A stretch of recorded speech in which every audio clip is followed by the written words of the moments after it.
Yes, people. So we are now here for my favorite part of the show where we interview a guest. And today's guest is, well, it's an absolute honor, man, to have this person on. As you've been listening to the show as well, you probably guessed who it is already, but I've got to do a little introduction.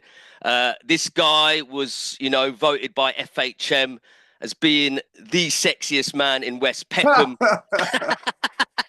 Uh, Hello Magazine was quoted saying, Farma G, he's not a real farmer, but he's a fucking G, OAT for sure.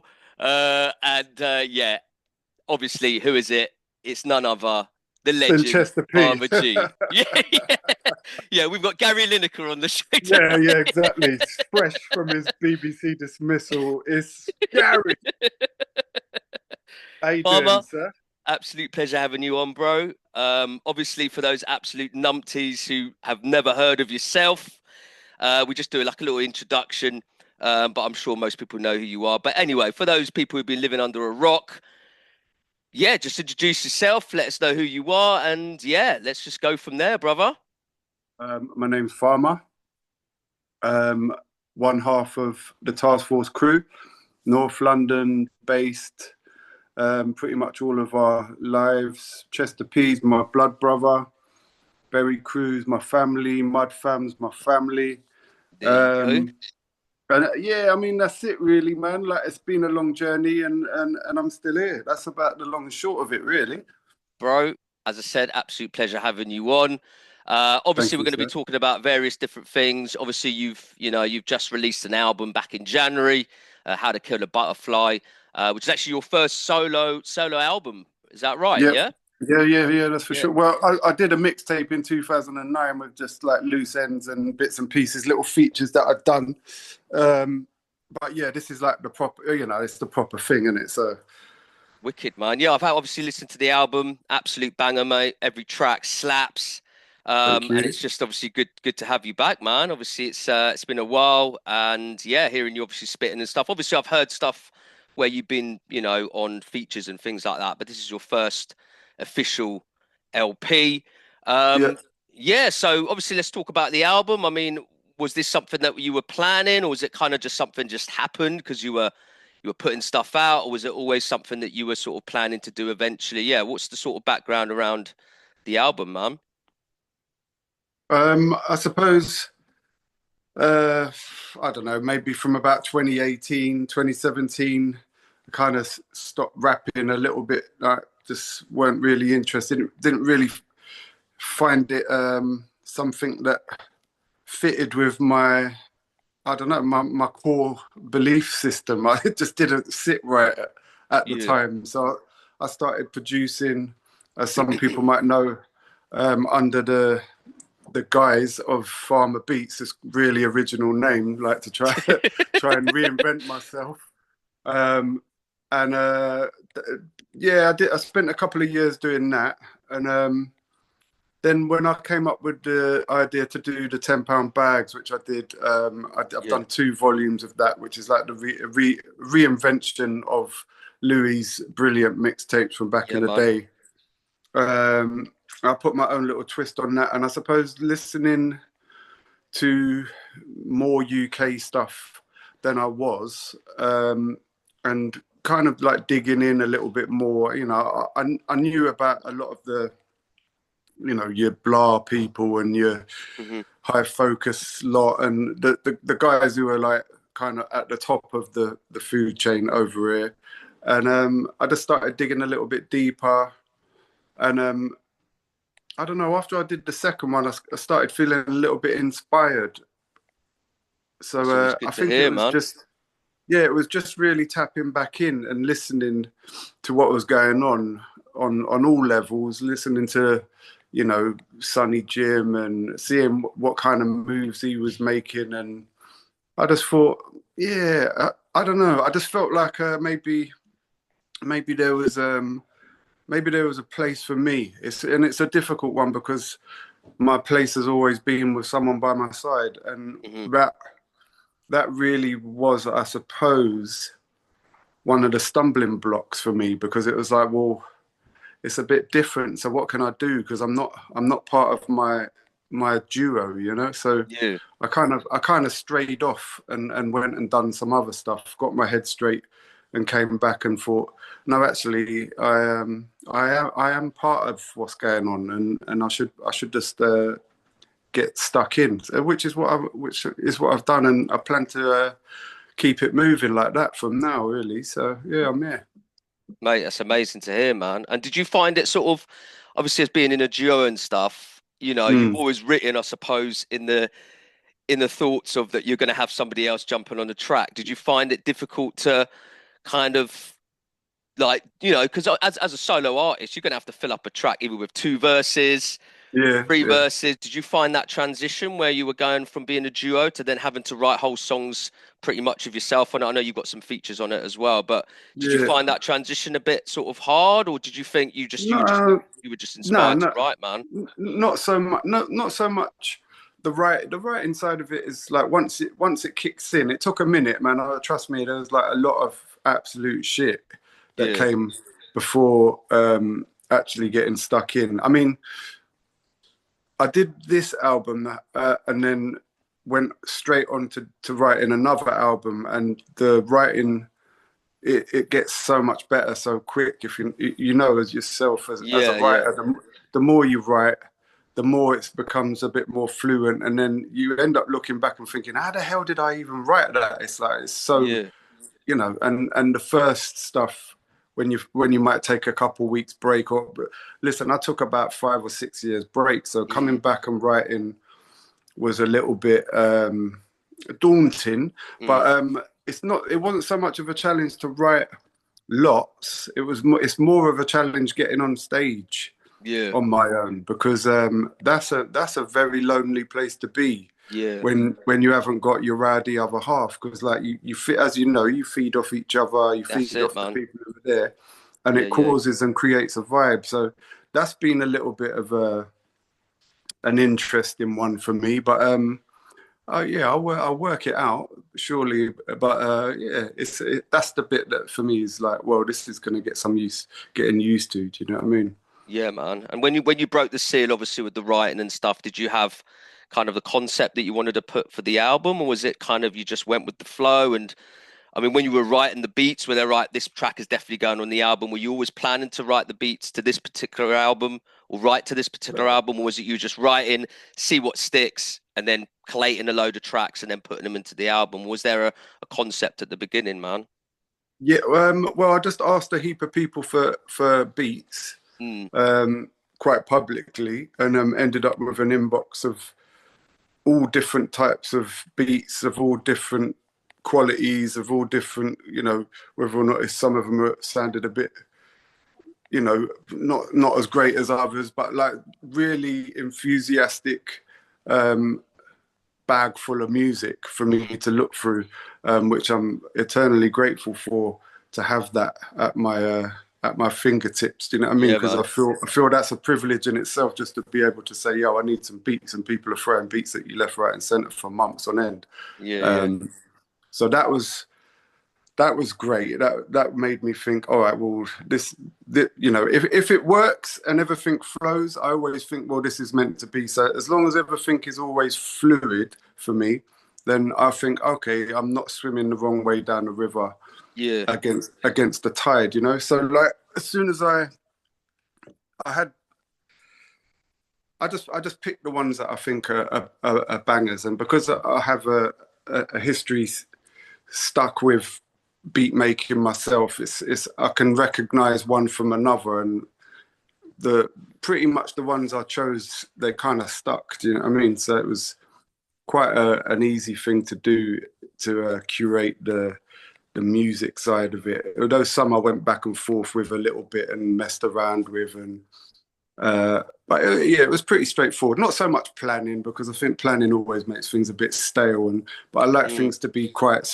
sporadic and spontaneous. Do you know what I mean? Yeah, man, you got to maintain that organic sort of vibe in it, whatever you're vibing to. I mean, I did notice the album's it has got its own vibe and stuff. So you've obviously, did you plan that? You thought, right, I'm gonna, because it's got kind of quite a darkish sort of vibe to it. I thought it's not like, I mean, I know that's, that's the kind of stuff that you perhaps prefer Task writing Force, to. yeah. Yeah. Yeah. So was it like, obviously you would have been sent all different types of beats. So when you were creating what you were going to actually put into the album, were you kind of thinking, right, this is kind of got a vibe. So this beat sounds like this is going to fit that. And then, or was it this like whatever you felt that you could write to that was inspiring you to write, you would just do it and then Mm. just go from that? Or was it No, much more? it's more taste. It's my taste. Yeah. So for for a particular thing, I wanted to.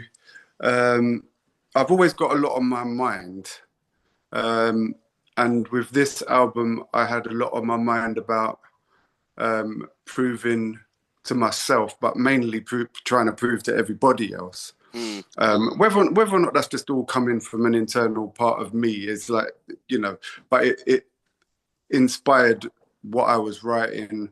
You can hear in the lyrics that I'm speaking. Like if there was a name put to it, it would be really insulting.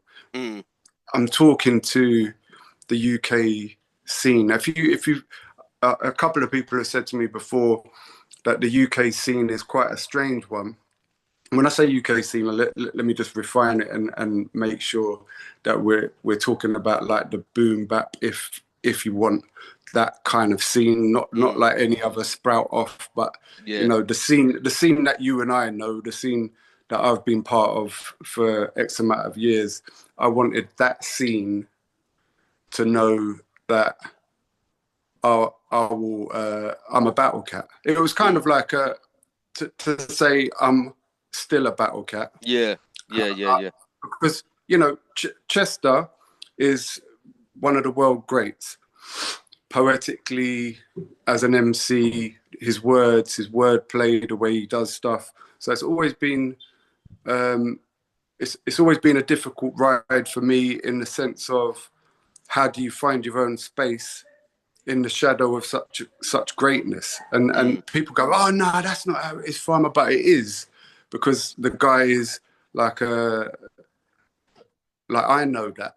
So if Mm. everyone else don't know that, it's cool. I'm calm with it, but everyone else, you can be calm with it too. But so then to prove myself, I have to remind people that yeah, not many people are equal to Chester. Mm.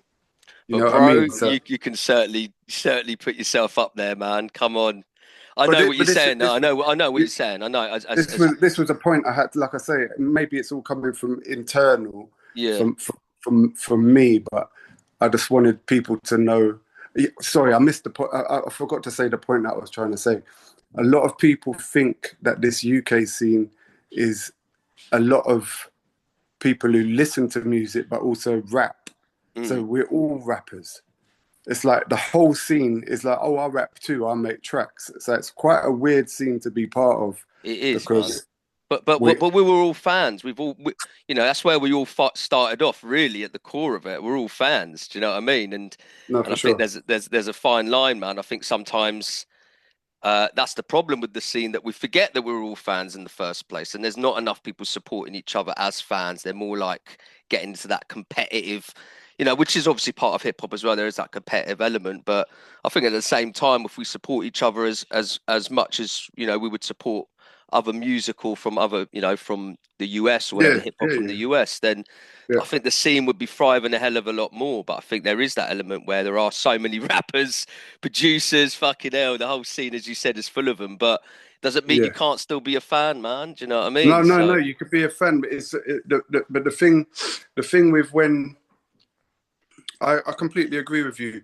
only on the point of when when everything turns from being a hobby and you want to monopolize and you want to make it like monetize what you do, mm, then that's when it starts becoming an issue because mm, everyone's trying to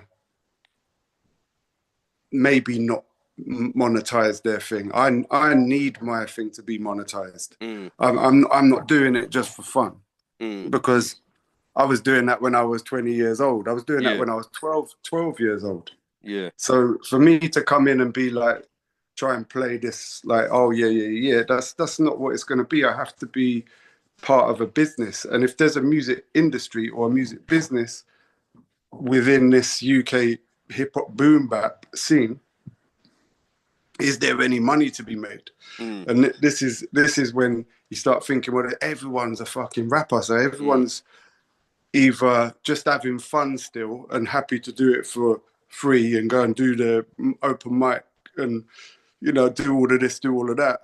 And then the rest of them are transitioning into, well, I'm starting to take it seriously now. Like I'm going to buy some beats off farms, or I'm going to go and buy this, or like take it seriously. You know, there's different parts of the path that people are on, but it seems like there has to be an end game where people start getting paid. Do you know what I mean? And I say that as someone who's been in this thing for such a long time. But to me, it was like when low life was thriving, and then it kind of went flat. So it peaks and it troughs, and that's normal. So it comes full circle. It always does. Yeah. But when it goes into its trough, that's when people leave, and it's like, oh well, you know.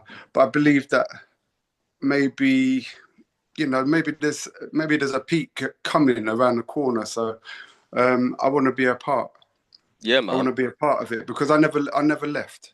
Yeah, So yeah, I've always stayed. When the hard times come for the scene, I've always still been here. Yeah. A lot of people dip off and go and do jungle, or go and do drum and bass, or go and do this, and that's all fair, that's all good.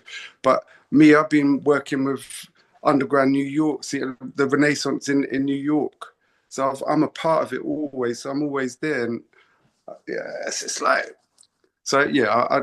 I don't know, man. It's like I had a lot to say, and I hope. I wanted it to, some of it, I wanted it to sound disrespectful. I wanted it to sound, I didn't know I did. I'm an honest guy. I'm old enough to be honest and not care, because I'm not gonna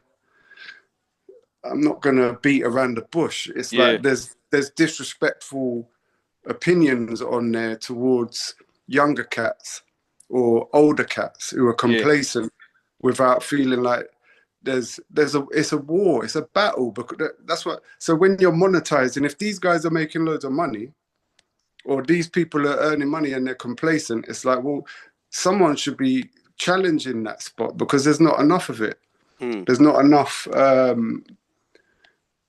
people making a lot of money.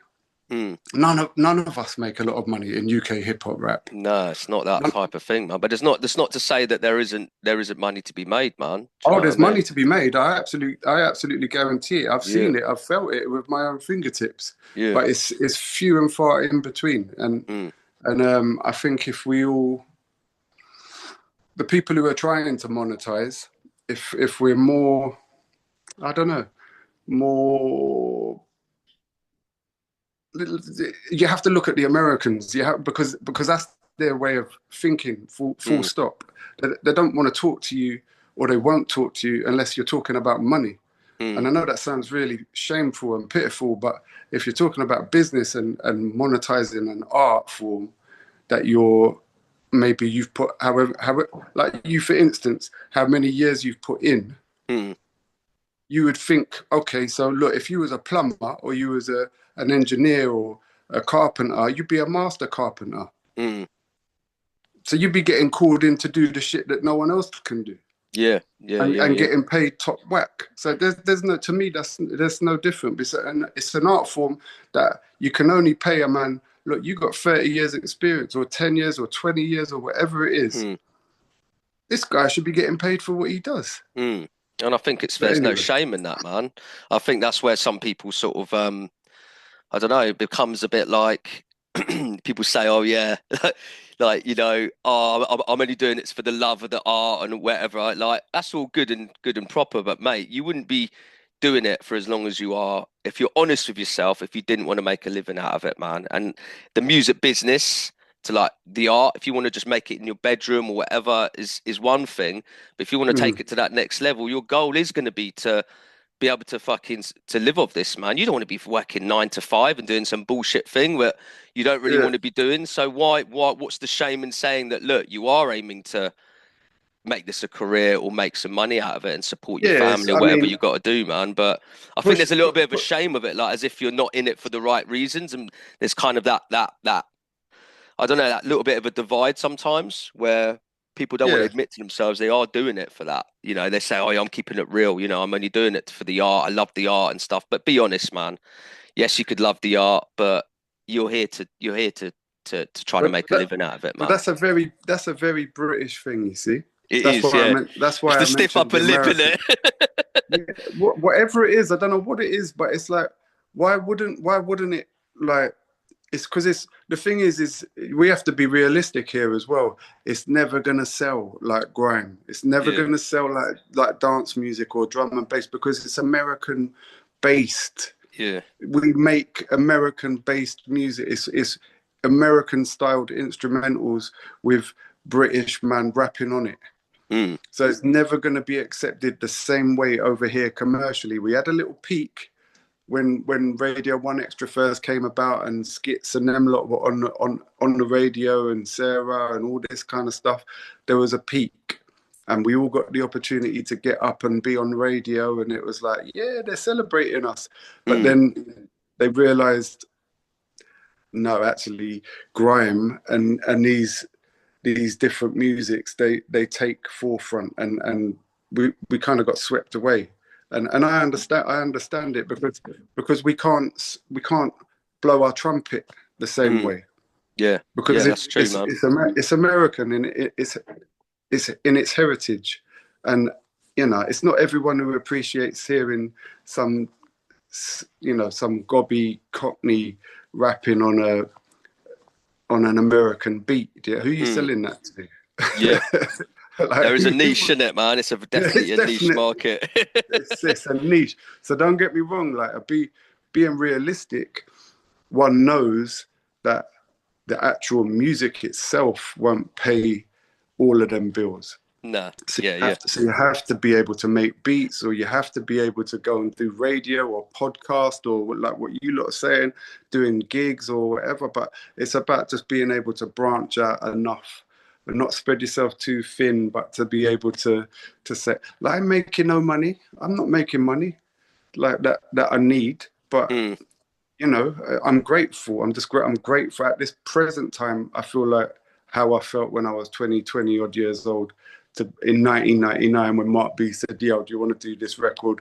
That's how I feel now.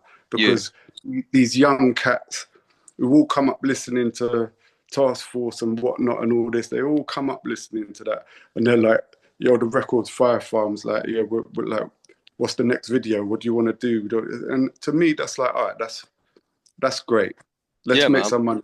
Let's make some money now. Do you know what I mean? And there's enough for everybody to eat, man. It's enough for everybody to eat well as well, you know. But I think there is that sort of divide in the UK scene as well. As I said, a bit of egos come into it. But if we all came together, man, we could make the scene, even better than. I mean, I feel there is a kind of, you feel there's something in the air, man. You feel like there's something in the air in the UK where things are starting to happen a little bit and people are coming together and there's not as many of those egos about. There's obviously still going to be that, but yeah, man, I think it's an exciting time. And as you very rightly said, like there's no money in just being a rapper and just putting out music, but it's then what can come off the back of that, as you said, making beats, putting on shows, Mm. podcasts, all those sort of things, which are still a branch off of the music, man. I mean, last what 6, 7 years, I've come to realize this that you know what, I'm not going to make money out of, I'm not going to make my living from just selling music, especially with the No. onset of Spotify and all these platforms are just fucking Mm. making music become devaluing it really. Absolutely. Yeah. So it's a whole different landscape to when I was going out and shotting, CDs and, putting that type of work in. It's a totally different landscape. And for us people who like yourself and myself who are from that era, it's kind of you're going kind of having to learn a whole new landscape. Whereas the Yeah. younger Yeah. guys who are coming through, they've all grown up in this sort of landscape because it makes it a lot easier for them to I think maneuver through it, man. I mean, did you find that yourself when you came back in terms of trying to put out music? Obviously, I mean, I know you've been doing stuff in the US, right? Putting out Yeah. beats and stuff like that. So Yeah. yeah, actually, Yeah. let's talk about that. So how did that all Mhm. come about with with Rome Streetz and all those cats? What sort of, how did that all happen, Mum? Um, I suppose it was just I've always been someone who doesn't really listen to hip hop. Not for Yeah, my when I was a kid, like and a fan, like in the early '90s, I did listen to hip hop and I bought records and but then as I became more serious, I suppose artistically, and a lot of it didn't inspire me the same way. Um, Obviously, I'm not saying I completely blocked off my ears to anything at all, but for a minute, um, I suppose when my kids were born around 2012, um, and I kind of closed off because when the kids were born, that's kind of when me and Chester started getting a bit. It was falling apart a bit. Our relationship as artists and task force, we'd been invited to Australia, and I didn't want to go.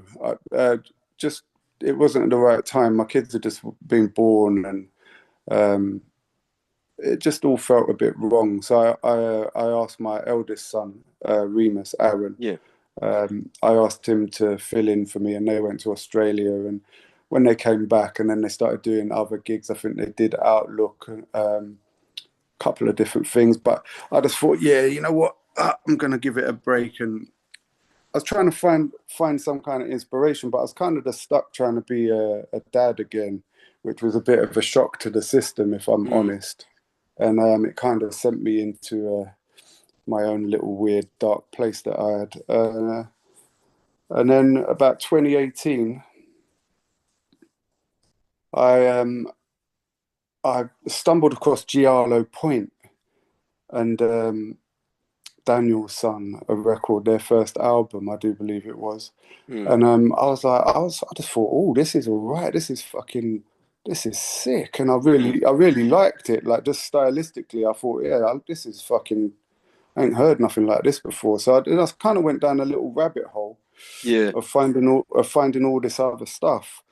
And I had no idea that Giallo was from fucking Reading. You know what I yeah, mean? yeah. Yeah, I thought he was from the US, to be honest. Only up until maybe a year and a half ago, I yeah, realised he was actually from the UK because he was yeah, doing so yeah. much stuff with stuff from with people from the US, man. Do you know what I mean? Well, So it turned out like he's been following me for years. He's a task force fan from back in the day, yeah, and he's been like we've been to perform in Reading. He was there, and it was and we were following each other on fucking Instagram already. And I was like, oh shit, I'm a silly sausage. And I was like, bruv, this is fucking amazing. And that that kind of triggered me.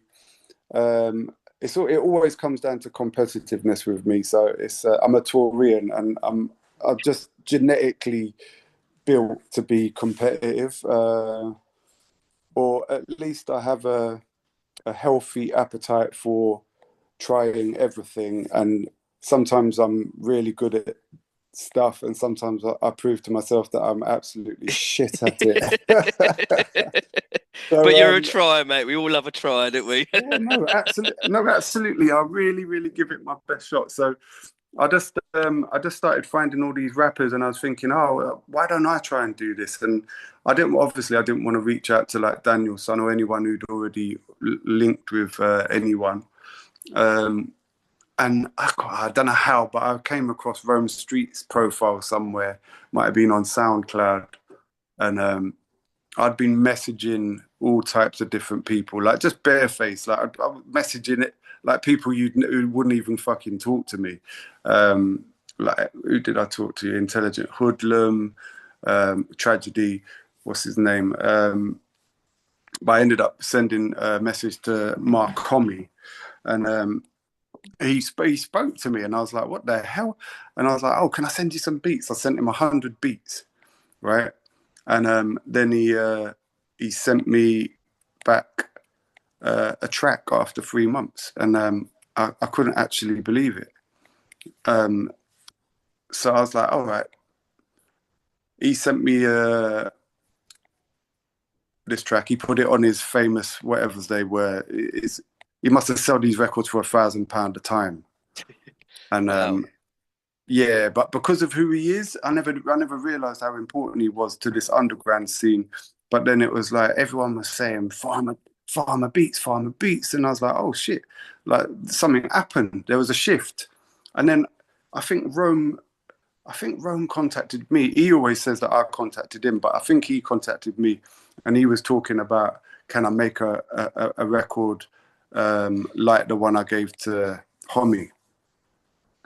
And I was like, oh yeah, I can. And there's actually there's a track on Street Pharmacy called Evol Evola Ita, which is love and hate backwards, yeah. But is just basically the Mac Hommy record chopped up again. Mm. So it was all born from that really, and then like he had Mooch and Riggs and the Cloth guys featured on the first album. So then Mooch wanted to do something, and I'd done something with him, and then that turned into Heroin Farms, and then there was another one, and like they all seemed to want to keep using my name, which was really weird That's because they wicked, man. didn't know me. Mm. They never knew me as Farma G. They had no idea about Farma G and all the rest of it. It's only in the last couple of years, like people like Shotty, um, uh, who else have I worked with? Maze Overlay, Chubbs, and Bub Styles, and all these guys.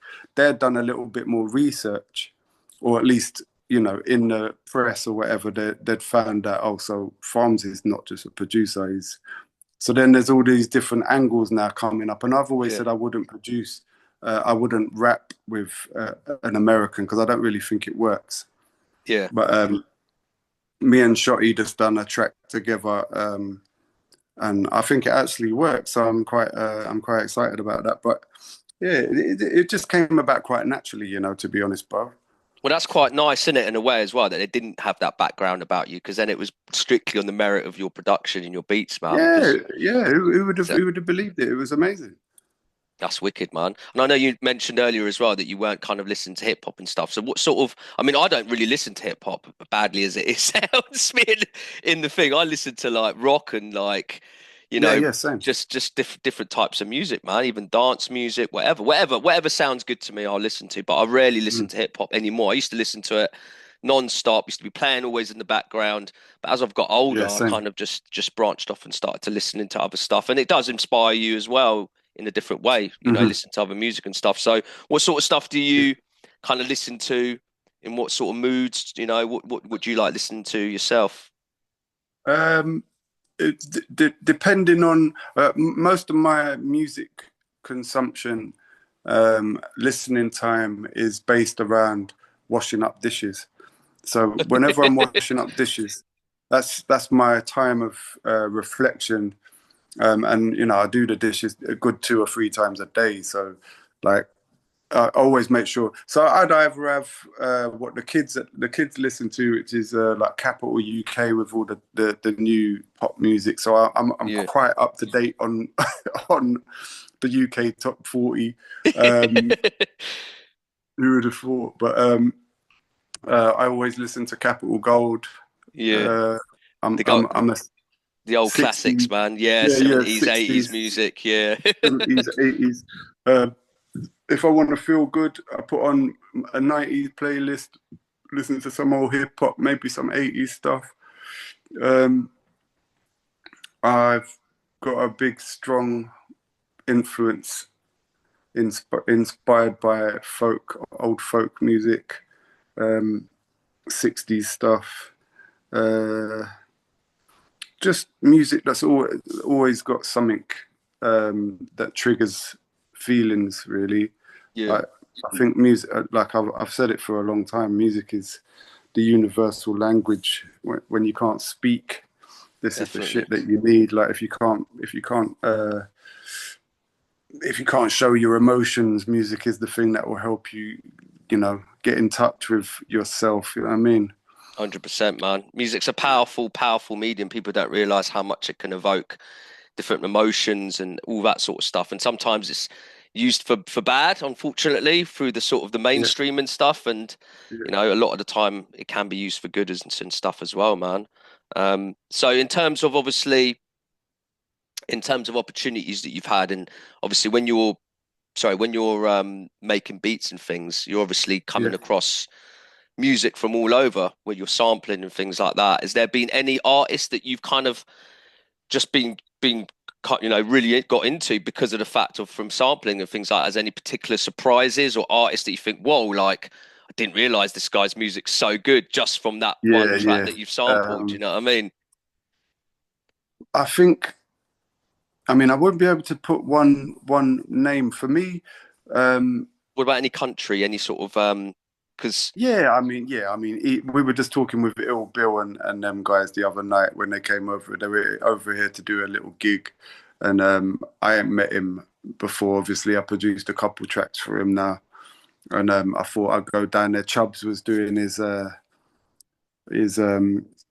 back is like, you know, the support band or whatever. So I did that album with Chubbs, and we were all talking about this stuff, and everyone agreed that kind of like Eastern European 70s kind of music. So like is it called CK choir or some vocal CK vocals, I think they're called.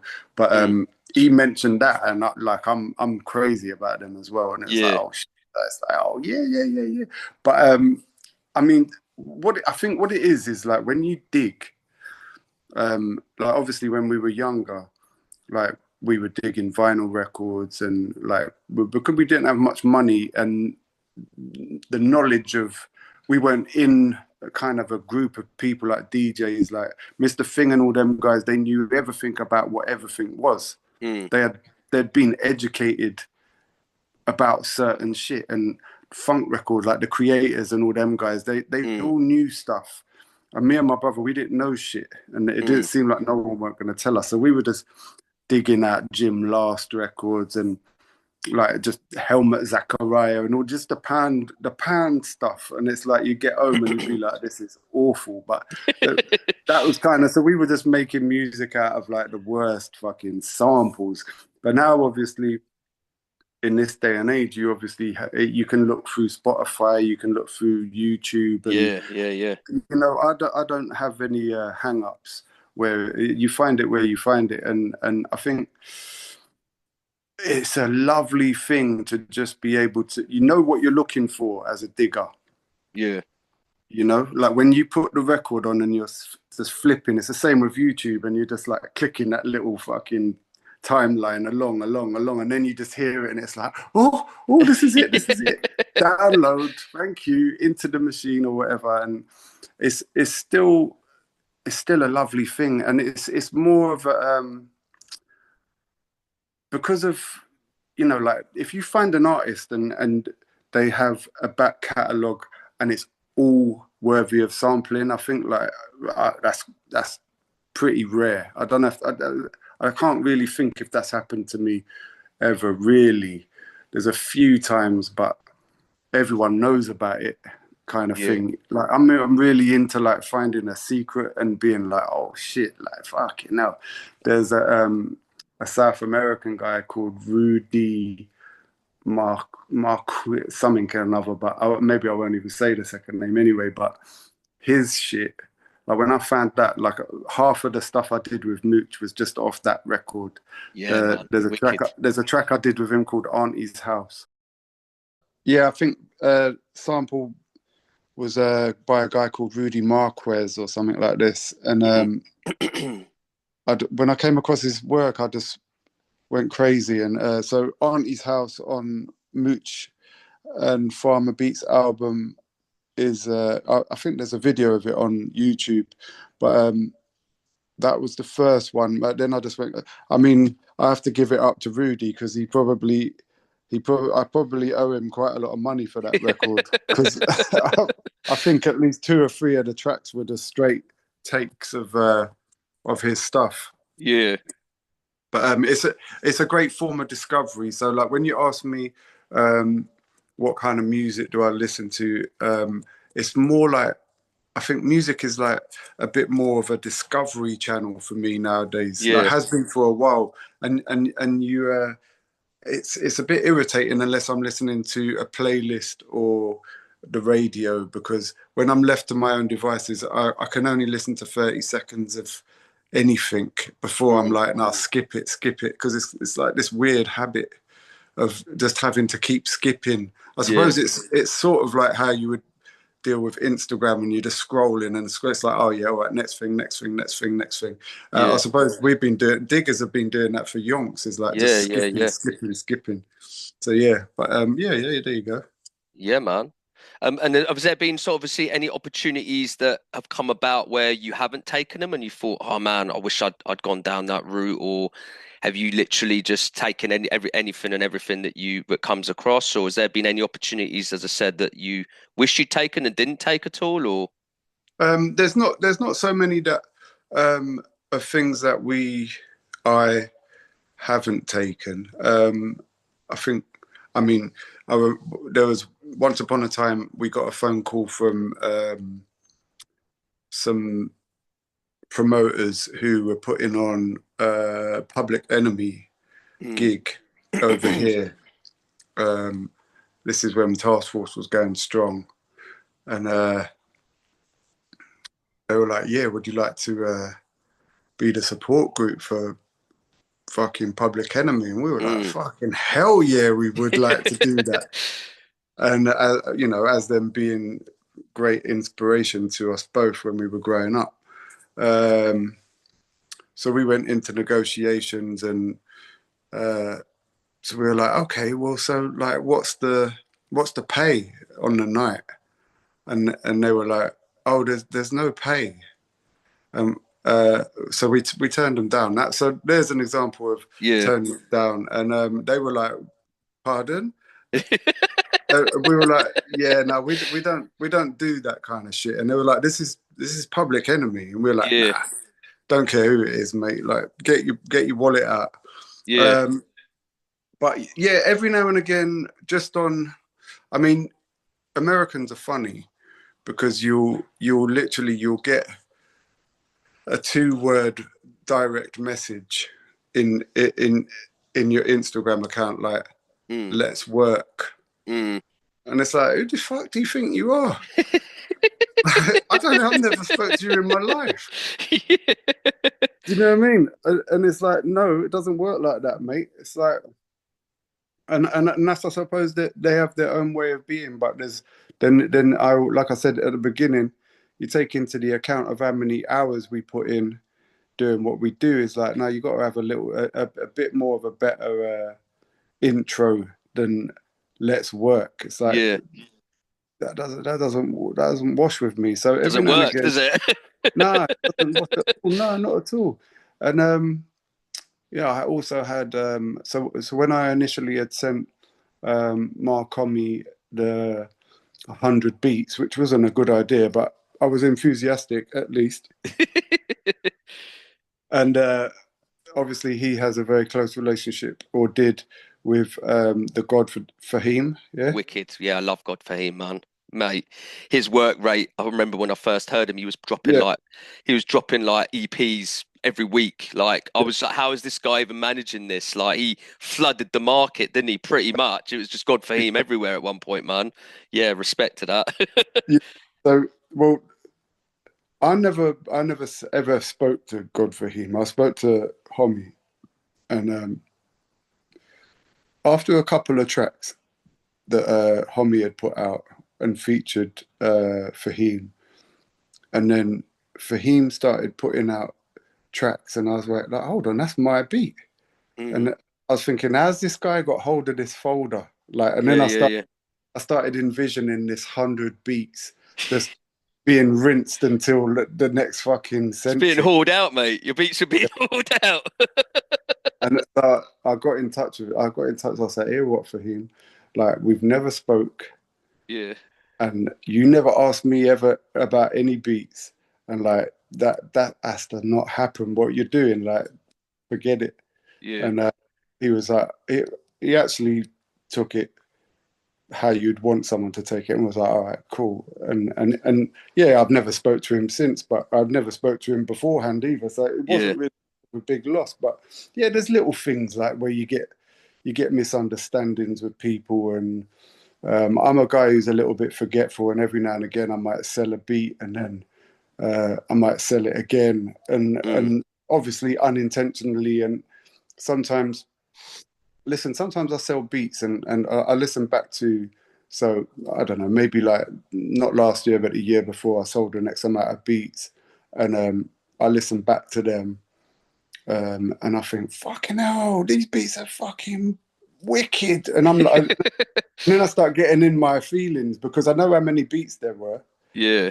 And I think, well, I've only heard one or two of these beats. Yeah. So, like, and I have to kind of try and reevaluate so what do I do? What do I do? So I've sold these beats to some people, like just for instance, just throw a number out. So say it was 50 beats in a year Mm. that I sold, and then I've only heard 2 or 3 actual tracks that have, in the years after, Yeah.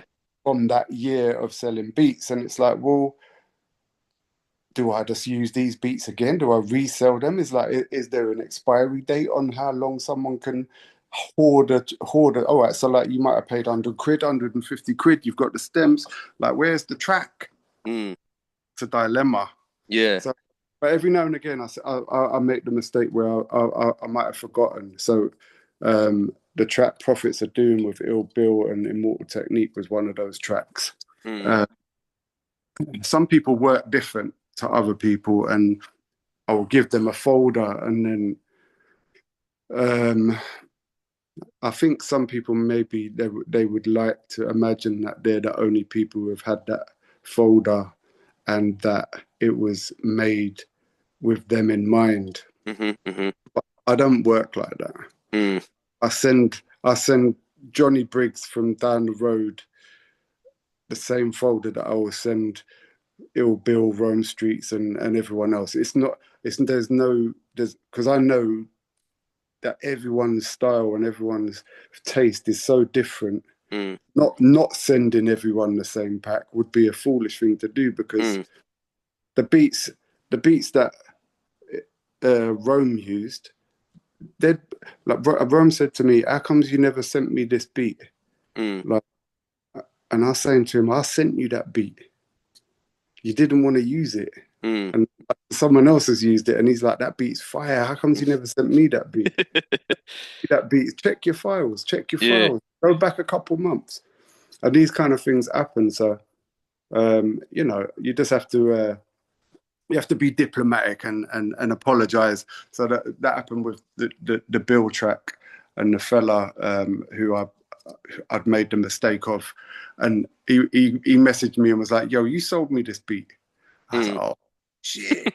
On the day that the video dropped for Ill Bill's Prophet of Doom, so I was like, "You know what, bruv? Like, fucking, what's it worth to you?" And Mm. he said, "Well, like that's one of my favorite tracks." I said, "I'll give you 3 more tracks in Mm. replacement." As you just have to try and do your best in it, man. It's like, It's going to you know, happen, man. When you're making that many beats and stuff, and as you said, sending them out so many, it's gonna naturally happen, man, isn't it?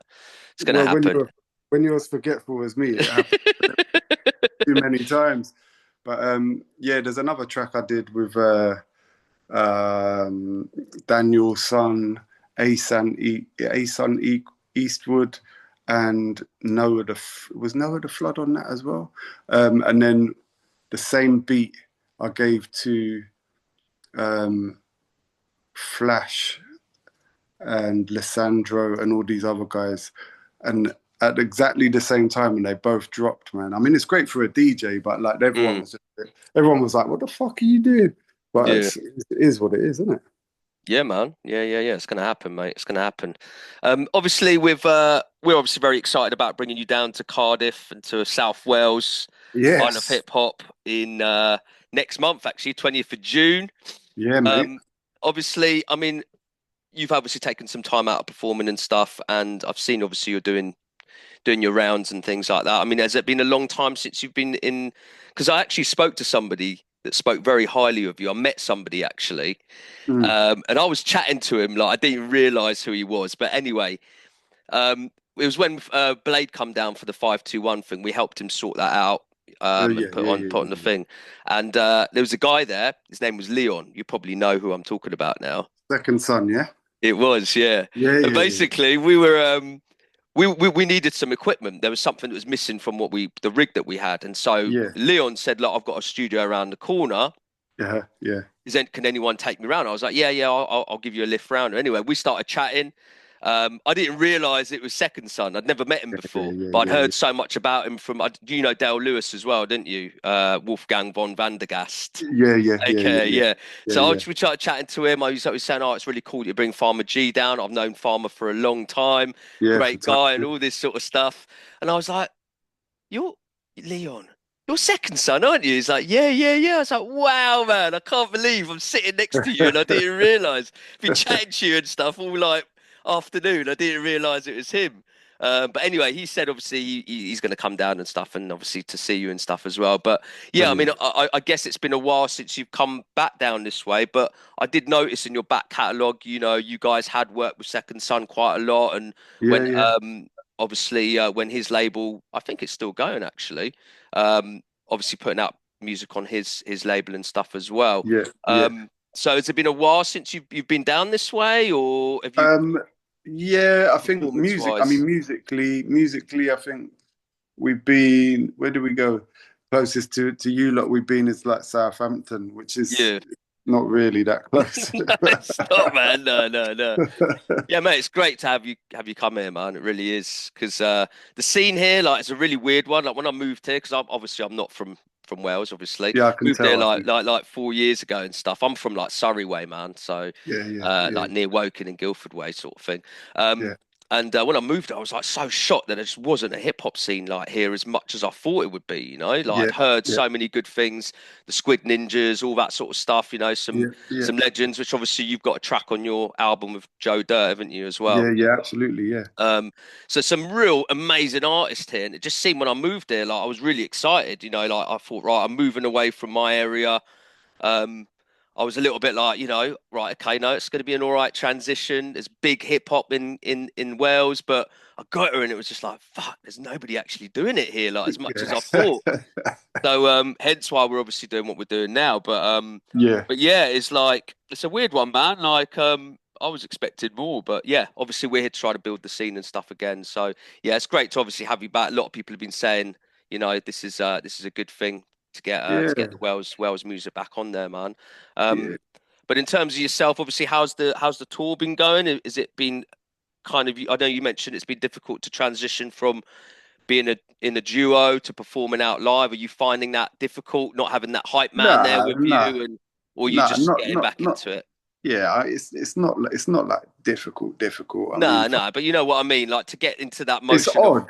It's odd to not have the my hype guy man. doing. Yeah, Yeah, yeah, yeah, yeah, yeah, yeah. To do my ad libs and whatnot. If I need yeah, a yeah. breath, it's like so. That's it. It's different. And obviously, I'm fucking old. I'm much older than I was. And yeah, I don't drink anymore. Yeah, I don't smoke anymore. But it's physically, it's quite it's an exertion, man. It's like 100%.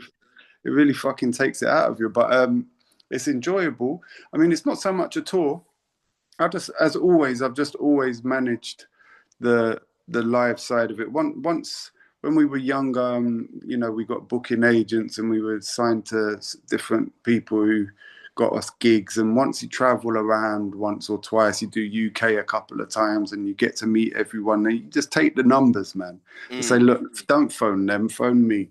Phone me next time. So it's on that basis that I kind of work. I'm always going to work on the same basis. I don't like the structure of how things are. Like, it's good to have a booking agent, it's good to have a manager, but at the same time, like we were talking before, the scene's not that big, man. And when you got like you got to pay this person, you got to pay that person. At the end of yeah, it's like, you know what, fucking no, there's no point even fucking getting in the car.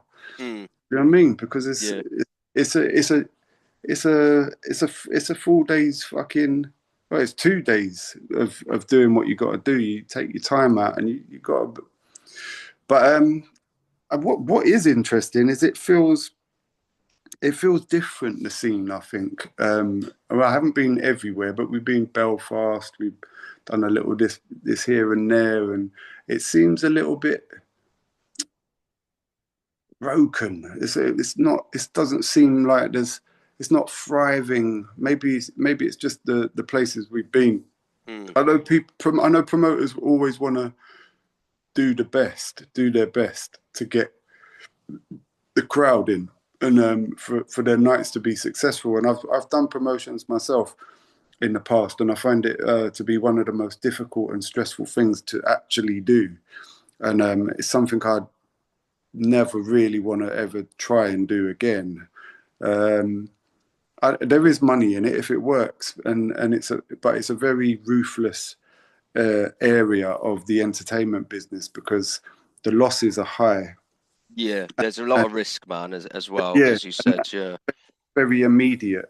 Mm, It's like a prolonged.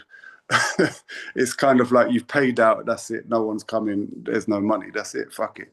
mm, And yeah, I mean, I'm a humble guy, and I know how the mechanics of all this stuff works. Like I say, I've done it myself, and that's difficult. But I'm sensitive to everyone's struggle. I mm. know everyone's got to do their thing, and everyone's got to get paid, or everyone's got to do their job, and da da da da da. But I'm always sensitive to people's struggles, and yeah, that makes it a little bit more interesting. You know what I mean? Because then I take, maybe it's my age, because I feel like I'm taking on the worries of Mm, everyone. mm. You know what I mean? So it's not like, oh yeah, I'm getting ready to do my rapping. Like I'm thinking, oh, I wonder how the gig's gonna be. I wonder how if they got a da, da, da, da, da, da. So yeah, it's one of them ones. But I just worry too much about everything. You know what I mean? I think you're right, man. I think there's a bit of disconnect with sort of promoters. This is what I found anyway, because I used to put on events like drum and bass events when I was younger and stuff, and it was just a totally different ball game. Obviously, starting this sort of hip hop thing, I found the difficulty that we found was there's not enough venues that want to help and Yeah, actually get involved with the promoters and let's make it a joint venture. It's down to the promoters to pretty much do everything, and the yeah, venues are just there to basically just be the venue, you know what I mean? And that's been a difficult thing that we found is finding venues that are willing to, let's collaborate on this and make yeah, this, what it can potentially be. And so many sort of amazing venues are shutting down. It's kind of a bit of there's not enough like funding going into sort of, these venues, keeping them open and stuff like that. It seems yeah, a bit of a weird time for music at the moment in terms of live music and stuff, especially yeah, with hip hop as well. It's already a niche market, and when you've yeah, got all these little things going against you, yeah, it can be quite difficult, man, for sure, for sure. yeah. In terms of like, obviously, as you said yourself, you're kind of older now and stuff like that. I mean, is there any advice that you would give to anybody sort of, I suppose, in our kind of more age?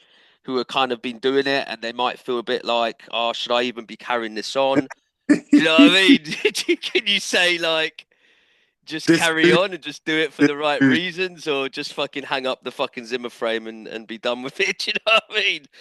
Uh, um, I think going back to what we were speaking about before is is you have to love it. yeah, You do. Like so even with all my talk of like, yeah, like money and you have to make it a business and rah. But you know what?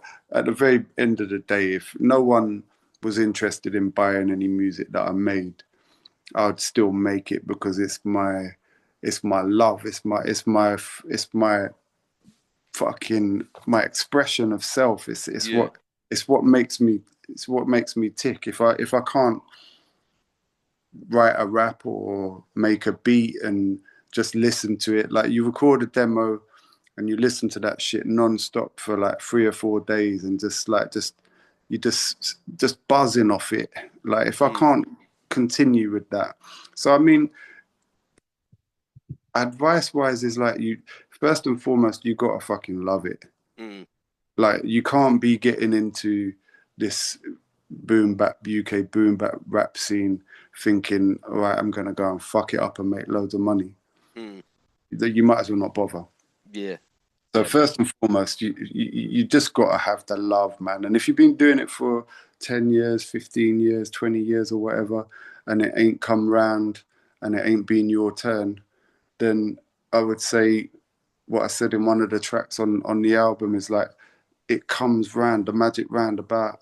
mm, It comes round, and by that I meant the full circle thing. It's like I've been lucky enough to have the full circle come round twice, maybe yeah, even few times, if I'm honest. But if you just hang around and you don't lose your love for first and foremost, I just love doing it. So I'll be Mm, doing it. And then lo and behold, oh, here it comes again. Here's the train. Like, jump on and go and have a blast. You know what I mean? But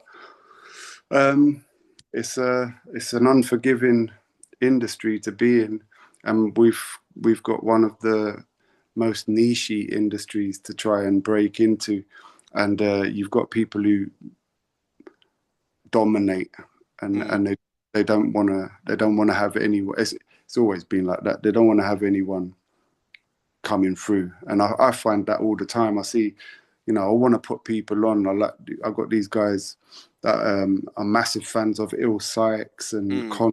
Converse and Lomax Yeah, and man. Cosm and all these guys.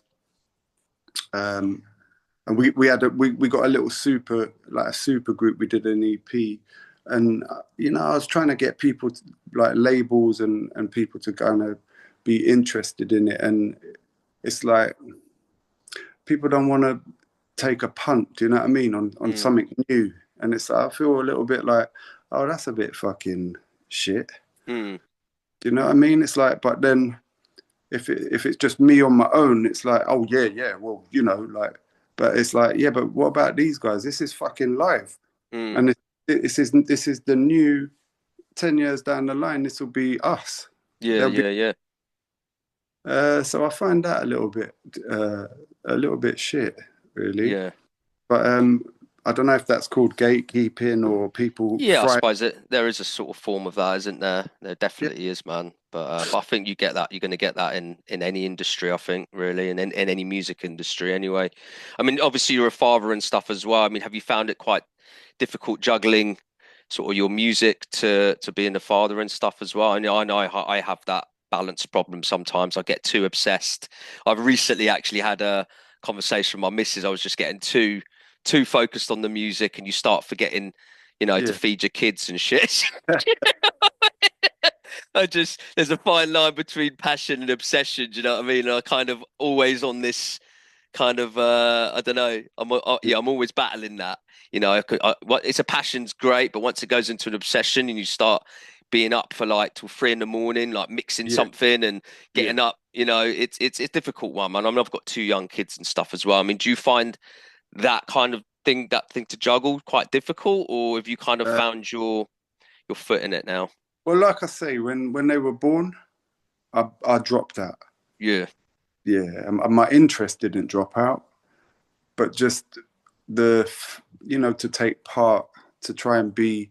If you're going to take part, then you have to be competitive, and you have to do all the things that you were just saying. Like you have to be out, you have to go to the gigs, you have to show Yeah. your do interviews, you have to make the beats, you have to rap all night, you have to sharpen the sword and do all that stuff. And it just I just for me personally, it was just a matter of just dropping out and Mm. being like, oh, when you're young, you worry about this stuff. It's like, oh, I haven't written a rap for a week. I think I've got writer's block. It's like, ah, I haven't written fucking 10 years, man. There's no Fucking, such thing as writer's block, mate. There really isn't. You it's, just need it's, to be inspired, and sometimes having that break is good. You got to live. You can't be yeah, just chatting all the time. You got to live your life, and then it gives you inspiration. There's no shame in having a break, man. It definitely uh, isn't. And sometimes it's for the best, isn't it? I think, anyway.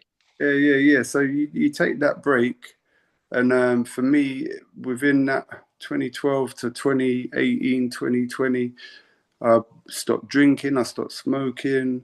Um, a lot of turmoil, a lot of ups and downs, a lot of having to like deal with family, like put stuff behind me and like look forward and say, all right, look, I've got my own set of principles. You can't be dictated to by what's gone before, your family values. Like Mm, that's behind me. I've got my own family. This is my rules. This is how I want to live. I don't want to be dirty. I don't want to be dingy. I don't want to be mm, gloomy. I want to be moody. I don't want to be depressed.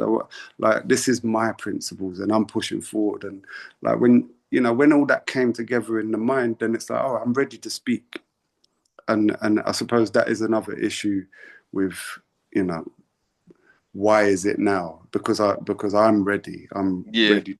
I'm ready to actually speak and not sound like a depressing cunt and like have nothing of value to speak to anybody about apart from my own personal woes. Do you know what I Yeah. mean? Yeah, man. I think you want to give people inspiration and it's amazing. I got on stage the other night and all the young kids, and it's like, I go to gigs and everyone's like, oh, do the old wild blow, do this or do graph the bus up. Da, da, da. These kids didn't even know what the tracks were. And I was like, this is beautiful. I was like, this is excellent, man, because Yeah, they yeah, yeah. were all singing How to Kill a Butterfly tracks when I was doing them. And then when I started doing the old stuff, they didn't know what they were. Yeah, yeah, yeah, And yeah. I'm like, of course you don't know what they are. This is from 1999. You were born in 2002. Yeah, yeah, right. Yeah, That's so it's wicked, man.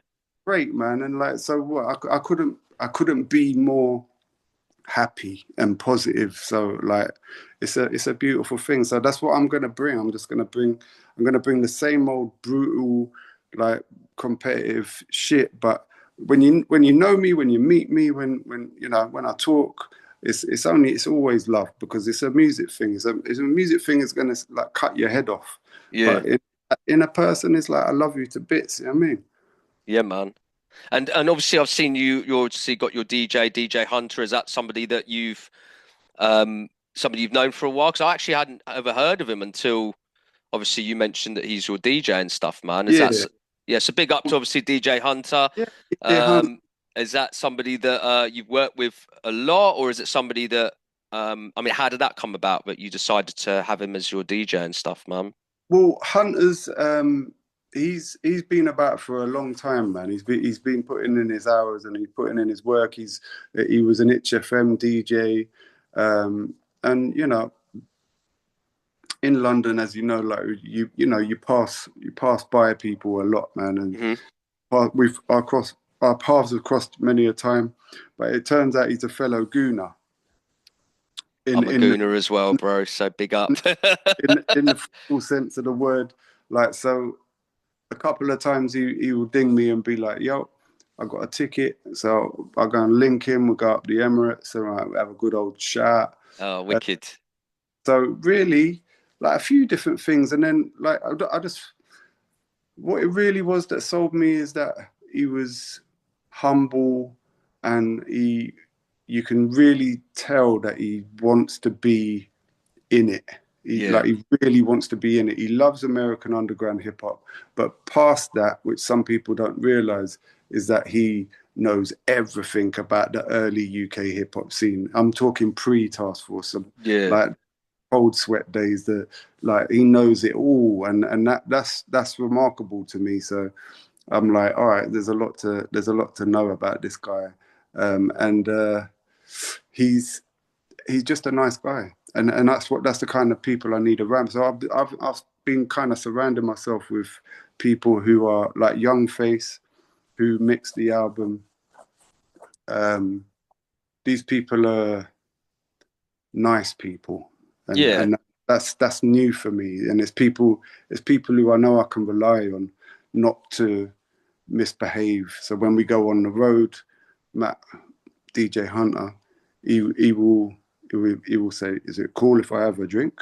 I yeah, say, "I'll say, we'll just have a little one drink, but like then after the show, you just do what the hell you want." But yeah, yeah, yeah, yeah. like, there's a way of behaving, so and I need that because I'm a non-drinker now. It's been about 6 years. Mm. I can't have drunk people around me, so I need people who are going to behave. Mate, you got to have that little level of professionalism especially at this age now. I mean, no disrespect to anybody who wants to do that. That's their thing. I'm the same as well. I don't drink or smoke or anything like that before any performance or anything. Might have a Yeah, couple after.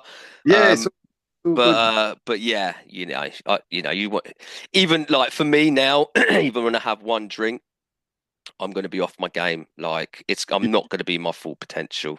There you go. Even if I have like a couple of tokes and a J or whatever, Yeah, yeah, I'm not going to be giving you my best performance. And it's not fair for people who are coming out to watch you, man, for them not to get, 100% from you and stuff, man. So yeah, I can definitely empathize with that as well, man.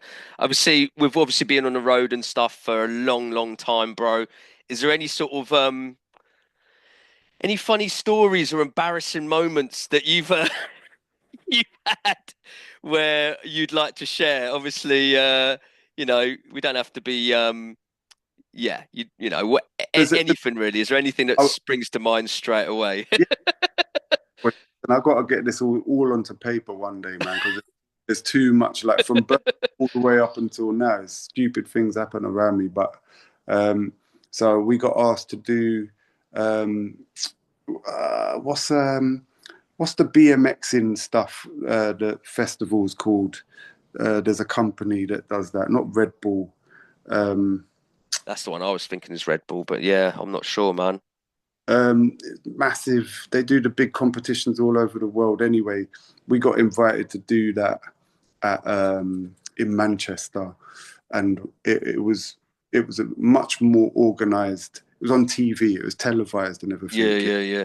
So we got in the hotel, and uh, we were like, I don't think we're meant to be here, like because it was like some five trip, like just mad fucking. It was opposite Old Trafford. It was like I don't think we're meant to be here.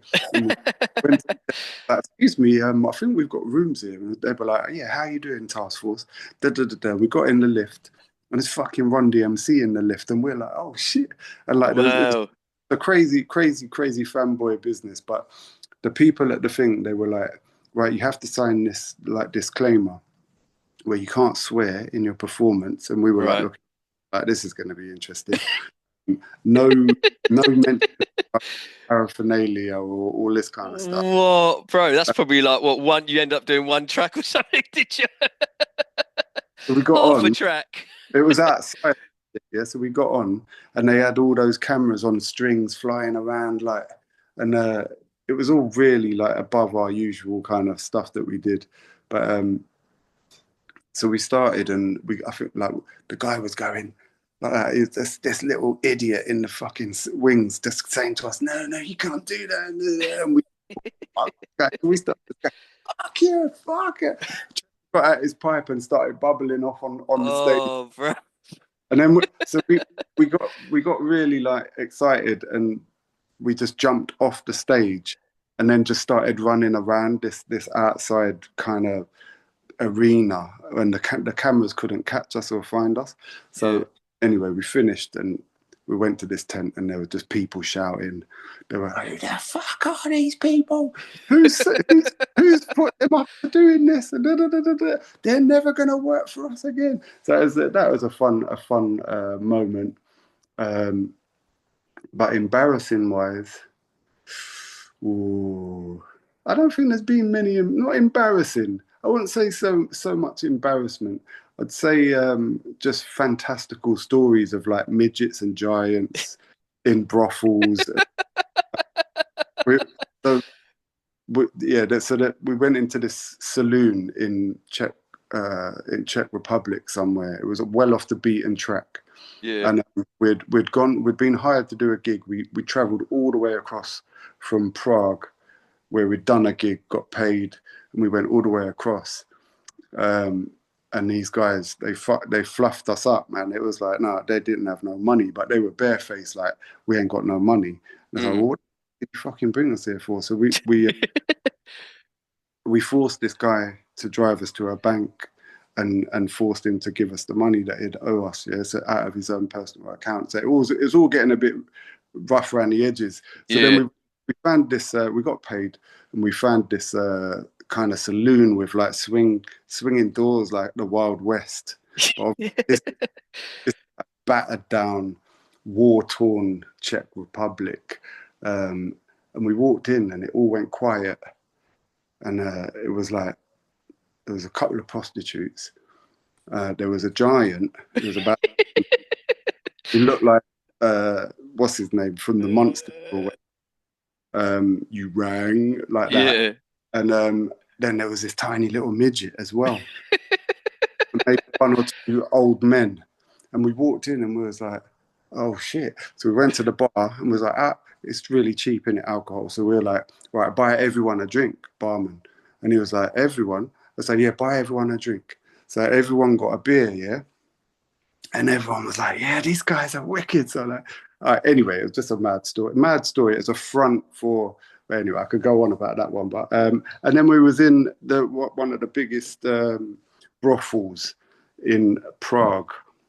Um, and I'll put myself there. There was a few other people I was with, or maybe there was only one. But we weren't clients. We were just walking around, and Yeah, there's all yeah, kinds of madness going on. There's this little midget with like yeah. mad. It's like 3 floors, just like crazy shit. It was like a scene from what's it called, like John Wick or something. Yeah, It was yeah, mad. yeah, yeah. So I'm sitting, I'm waiting for the person I'm with, and so I'm sitting on my own, and I can hear like a couple voices, and I'm thinking, oh, that's some London people. So I've gone to the front bit, and I've seen one, two, three, four at least London heads who had no reason to. We were in exactly the same place. You know, has that ever happened to you? You're just in exactly the same place Yeah, yeah, at the at same the time, same time right? in a different place in the world, and then you're Yeah. walking across the road, and you're like, hold on, what the fuck are you doing here? And they weren't doing a gig. Yeah. They're artists, well-known artists. They weren't doing a gig. We had done our gig. They had nothing to do with gigs. They were there for some other reason.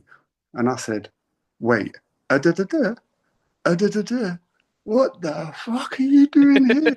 And they were like, what the fuck are you doing? You're already in here. And it's like, ah, this is amazing. I can't disclose the names. Oh, that's amazing, bro. That's amazing. Do you know I'll leave what? it. We're gonna leave it there, bro. Yeah, It's been yeah. an absolute pleasure. Obviously, we look forward to seeing you down here in June. Yeah, That's June can't the wait. 20th, people. Farma G, we've got Space Stapes. Yeah, it's gonna be a bagging night. But it's been a pleasure talking to you, bro. Is there anything else you want to say? Anything coming No, up? Anything? Any new music or anything like that? there's we'll be dropping a tape this week. Me and a producer called Relens. I call him Relents, which is gonna stick, and he's gonna have to change the way he says his name. But this is my privilege.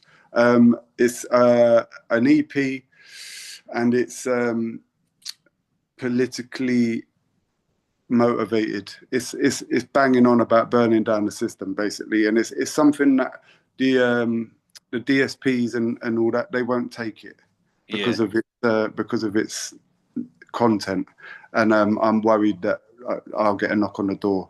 So that tape will be made available this week. wicked. There'll be a limited run of 50. But yeah, really, just to say thank you to you, thanks to the guys. I'm always really fucking uh, blessed to have people like yourself pay any kind of interest to people like me. So Farmer thank you. G, absolute pleasure, bro. Big yourself up, and we will see you in a month's time, man. Yes, sir. I can't wait. God bless. Take care, All yeah? right. You Later too. on, man.